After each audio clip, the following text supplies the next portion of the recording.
بسم اللہ الرحمن الرحیم۔ السلام علیکم۔ ایک دن خلیفہ ہارون الرشید کے وزیر جعفر جب خلیفہ کے پاس آئے تو انہیں خاموش اور رنجیدہ پایا۔ جعفر نے خلیفہ کو دوبارہ سلام کیا مگر خلیفہ نے سر اٹھا کر بھی نہ دیکھا۔ جعفر نے پھر سلام کیا اور پوچھا کہ کیا بات ہے؟ خلیفہ اس قدر خاموش اور رنجیدہ کیوں ہے؟ خلیفہ نے جواب دیا کہ کبھی کبھی میری ایسی ہی حالت ہو جاتی ہے کہ کسی سے میرا بات تک کرنے کو جی نہیں چاہتا۔ اب تم آ گئے ہو تو کوئی اچھی بات کرو۔ جعفر نے کہا، آج آپ کے شہر میں گشت کرنے کا دن ہے، اگر مناسب سمجھیں تو لباس تبدیل کر کے شہر میں چلیں، اس طرح آپ کا دل بھی بہل جائے گا۔ خلیفہ تیار ہو گیا۔ دونوں نے اپنا لباس تبدیل کیا اور بھیس بدل کر محل کے خفیہ دروازے سے نکل کر شہر کی طرف چل پڑے۔ راستے میں ایک جگہ دیکھا کہ ایک نابینا اندھا فقیر کھڑا ہے۔ یہ دونوں اس کی طرف بڑھے۔ فقیر نے آہٹ سن کر صدا لگائی، اللہ کے نام پر بابا کچھ خیرات ملے۔ خلیفہ نے ایک اشرفی نکال کر فقیر کے ہاتھ پر رکھ دی اور چلنے لگے۔ فقیر نے ان کا دامن پکڑ لیا اور بولا، جس طرح آپ نے اللہ کے نام پر مجھے یہ اشرفی دی ہے، اسی طرح ایک تھپڑ میرے منہ پر لگا دیجیے۔ خلیفہ ہارون الرشید یہ عجیب سوال سن کر بڑے حیران ہوئے اور آگے بڑھنے لگے، لیکن فقیر نے دامن نہ چھوڑا اور اصرار کرنے لگا کہ میرے منہ پر ایک چانٹا ماریے، اور اگر یہ منظور نہ ہو تو مجھے آپ کی اشرفی قبول نہیں، اسے واپس لے لیجیے۔ خلیفہ نے اس کے اصرار پر مجبور ہو کر اس کے منہ پر ہلکے سے ایک چانٹا مار دیا۔ کچھ دور جانے پر ہارون الرشید کو خیال آیا کہ فقیر نے یہ جو حرکت کی ہے تو ضرور اس میں کوئی راز ہے، تو انہیں جستجو ہوئی کہ یہ راز معلوم کرنا چاہیے۔ انہوں نے وزیر سے کہا کہ وہ اس فقیر کو جا کر بتا دے کہ اس کو یہ اشرفی خلیفہ نے دی ہے اور ان کا حکم ہے کہ کل دوپہر کو ان کے دوپہر میں دربار میں وہ حاضر ہو جائے۔ دوسرے دن دوپہر کو یہ اندھا فقیر بادشاہ کے حکم کے مطابق خلیفہ کے دربار میں حاضر ہو گیا اور سلام کر کے ایک طرف خاموش کھڑا ہو گیا۔ اسے نہیں معلوم تھا کہ خلیفہ نے اسے دربار میں کیوں طلب کیا ہے۔ ہارون الرشید نے فقیر کو دیکھا اور پھر اس کی طرف متوجہ ہو کر بولے، بھائی تمہارا نام کیا ہے اور تم نے سوال کرنے کے بعد اپنے منہ پر تھپڑ کیوں لگوایا؟ یہ کیا ماجرا ہے؟ فقیر نے ادب سے جواب دیا، جناب علی، میرا نام عبداللہ ہے اور میں اسی بغداد شہر کا رہنے والا ہوں۔ میرے باپ نے مرتے وقت جو روپیہ پیسہ چھوڑا تھا وہ میں نے فضول خرچی میں بہت جلد اڑا دیا اور تنگ دست ہو گیا۔ پھر میری بیوی نے مجھے سمجھایا اور میں نے اس کے کہنے پر 2 اونٹ خرید کر بار برداری کا کام شروع کر دیا۔ اللہ نے اس کام میں برکت دی، رفتہ رفتہ میرے حالات بہتر ہوتے چلے گئے اور میں خوشحال ہو گیا۔ اب میرے پاس 80 کے قریب اونٹ تھے اور میرا کام چل نکلا تھا۔ ایک دن میں ایک سوداگر کا مال بصرہ کی بندرگاہ پر پہنچا کر بغداد واپس آ رہا تھا کہ راستے میں ایک جگہ سستانے کے لیے بیٹھ گیا اور اونٹوں کو بھی چرنے کے لیے چھوڑ دیا۔ کچھ دیر گزری ہوگی کہ ایک درویش راہ چلتا آیا اور میرے پاس بیٹھ گیا۔ سلام دعا کے بعد ہم آپس میں باتیں کرنے لگے، ایک دوسرے سے واقفیت ہوئی، پھر ہم نے ساتھ کھانا کھایا۔ اسی دوران میں درویش نے مجھ سے کہا کہ اس جگہ کے قریب جو پہاڑی ہے اس میں اتنا بڑا خزانہ ہے کہ اگر تم اسے اپنے سارے اونٹوں پر لا دو تب بھی وہ کم نہ ہوں۔ یہ سن کر مجھے لالچ آیا اور میں نے کہا، یہ خزانہ مجھے دکھائیے۔ درویش نے کہا کہ میں اس شرط پر تمہیں یہ خزانہ دکھا سکتا ہوں کہ تم اپنے آدھے اونٹ مجھے دے دو۔ میں نے دل میں سوچا کہ اپنے 80 اونٹوں میں سے 40 اونٹ اس کو دے دوں تو بھی 40 اونٹ میرے پاس بچیں گے۔ خزانے سے بھرے یہ 40 اونٹ بھی میری کئی پشتوں کے لیے کافی ہوں گے۔ اتنا بڑا خزانہ 40 اونٹوں کے بدلے مل رہا ہے، یہ سودا برا نہیں۔ یہ سوچ کر میں نے درویش سے کہا کہ مجھے آپ کی شرط قبول ہے۔ اس پر درویش نے مجھ سے کہا کہ میں اونٹوں کو لے کر اس کے پیچھے پیچھے چلوں۔ ہم تھوڑی ہی دور چلے ہوں گے کہ ایک پہاڑی کا درہ نظر آیا۔ درہ چونکہ بہت تنگ تھا، اس لیے اونٹوں کو ایک قطار میں کر کے میں درویش کے پیچھے پیچھے اس درے میں داخل ہوا۔ کچھ دور چلنے کے بعد درویش رک گیا اور کہنے لگا، ہم خزانے تک پہنچ چکے ہیں، اونٹوں کو یہیں بٹھا دو۔ میں نے اس کے کہنے پر اونٹوں کو بٹھا دیا، پھر وہ مجھے لے کر آگے چلا۔ چند قدم چل کر اس نے لکڑیاں جمع کر کر آگ جلائی اور آگ پر کوئی خوشبودار سفوف چھڑک کر کچھ پڑھنے لگا جسے میں سمجھ نہ سکا۔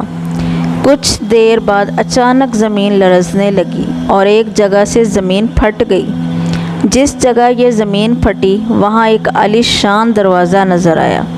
درویش نے مجھے اشارہ کیا کہ آؤ، پھر ہم دونوں اس دروازے کے اندر داخل ہو گئے۔ عالی جناب، جب میں اندر گیا تو میری آنکھیں پھٹی کی پھٹی رہ گئیں۔ ہر طرف ہیرے جواہرات اور اشرفیوں کے انبار لگے ہوئے تھے۔ میں خزانے کو دیکھتے ہی لالچیوں کی طرح جھپٹا اور یہ زر و جواہر اپنے اونٹوں پر لادنے شروع کر دیے۔ جب تمام اونٹ بھر گئے اور ہم واپس جانے کے لیے دروازے سے نکلنے لگے تو درویش نے چاندی کی ایک ڈبیا ایک صندوق سے نکالی اور مجھے دکھا کر اپنی جیب میں رکھ لی۔ اس کے بعد اس نے پھر کچھ پڑھنا شروع کیا جس کو میں سمجھ نہ سکا۔ ابھی ہم دروازے سے نکلے ہی تھے کہ زمین ہلی اور پھر خزانے کا دروازہ خود بخود بند ہو گیا۔ ہم پھر اسی درے میں پہنچ گئے جہاں سے گزر کر آئے تھے۔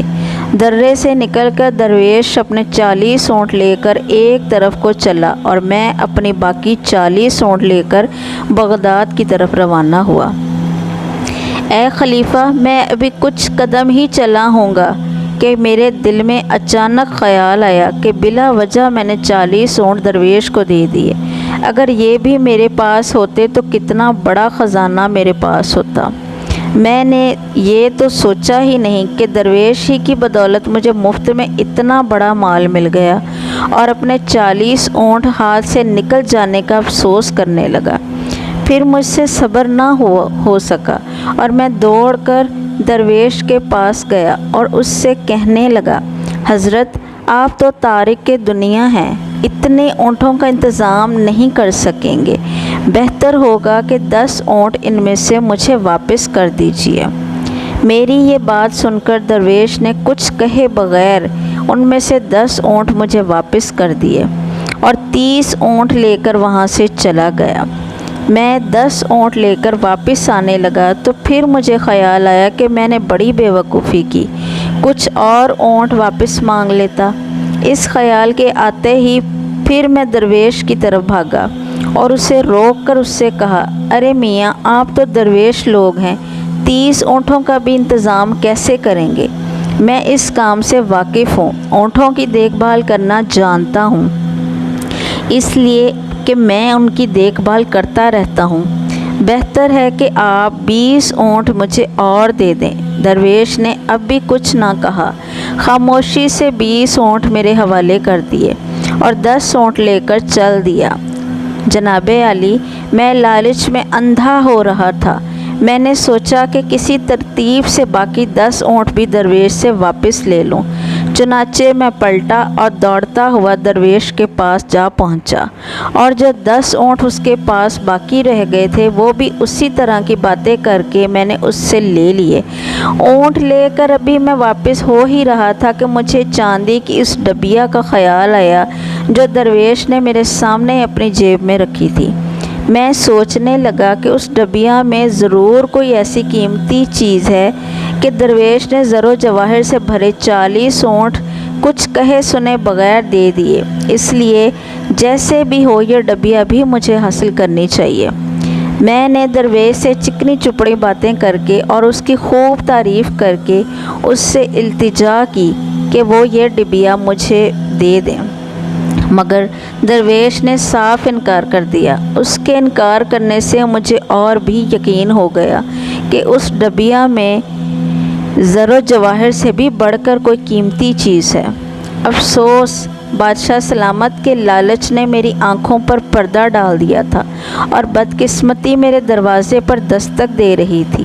شاید در بدر کی ٹھوکریں کھانا اور بھیک مانگنا ہی میری قسمت میں لکھا تھا کہ میں نے زر و جواہر سے بھرے 80 اونٹوں کی پرواہ نہ کی اور اس ڈبیا کو حاصل کرنے کے لالچ میں دیوانہ ہو گیا۔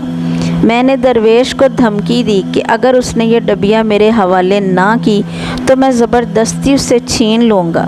درویش نے جب یہ دیکھا کہ میں ڈبیا لیے بغیر واپس نہیں جاؤں گا تو اس نے وہ ڈبیا جیب سے نکال کر میرے حوالے کر دی اور ایک طرف چل دیا۔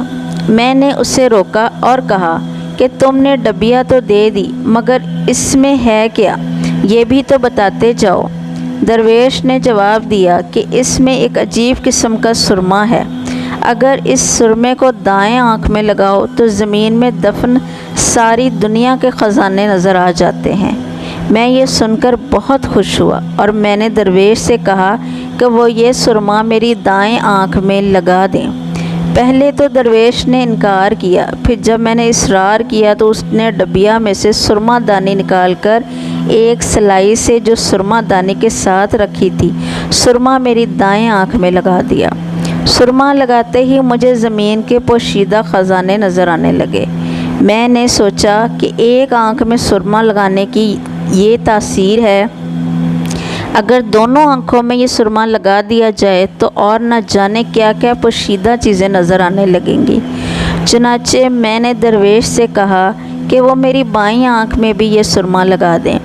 میری یہ بات سن کر وہ بولا کہ میں ایسا نہیں کروں گا، اس کی تاثیر الٹی ہے، اگر بائیں آنکھ میں تم نے یہ سرما لگوایا تو نقصان اٹھاؤ گے، اندھے ہو جاؤ گے۔ میں نے سوچا کہ درویش جھوٹ بولتا ہے، بھلا ایک چیز ایک ہی وقت میں فائدہ اور نقصان کیسے دے سکتی ہے؟ اس میں ضرور کوئی بڑا فائدہ ہے جو یہ میری دوسری آنکھ میں بھی سرما لگانے نہیں دے رہا۔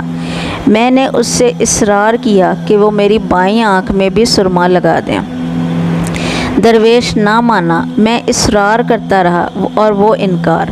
آخر کار میں نے تنگ آ کر کہا کہ اگر اس نے میری بائیں آنکھ میں سرما لگانے سے انکار کیا تو میں اسے جان سے مار ڈالوں گا۔ یہ کہہ کر میں اس کی طرف بڑھا تو وہ کہنے لگا، اچھا ٹھیک ہے، اگر تم اس قدر ضد کرتے ہو تو میں تمہاری بائیں آنکھ میں بھی یہ سرما لگا ہی دیتا ہوں، مگر اس کا گناہ مجھ پر نہ ہوگا، تمہیں جو نقصان پہنچے گا اس کے ذمہ دار تم خود ہوگے۔ میں نے کہا، ہاں بس تم سرما لگا دو۔ درویش نے سلائی لے کر میری بائیں آنکھ میں بھی سرما لگا دیا۔ جو ہی سلائی سرما لگنے کے بعد میری آنکھ سے نکلی، میری تو دنیا ہی تاریک ہو گئی، میں اندھا ہو گیا۔ میں چیخنے چلانے لگا اور درویش کو پکار پکار کر کہنے لگا کہ تم یہ سارے اونٹ، سارا خزانہ، یہ ڈبیا سب کچھ لے لو اور بدلے میں بس میری آنکھیں، میری بینائی مجھے لوٹا دو۔ درویش نے جواب دیا، اے لالچی انسان، افسوس کہ تو نے میری بات نہ مانی اور اس قدر لالچ کیا۔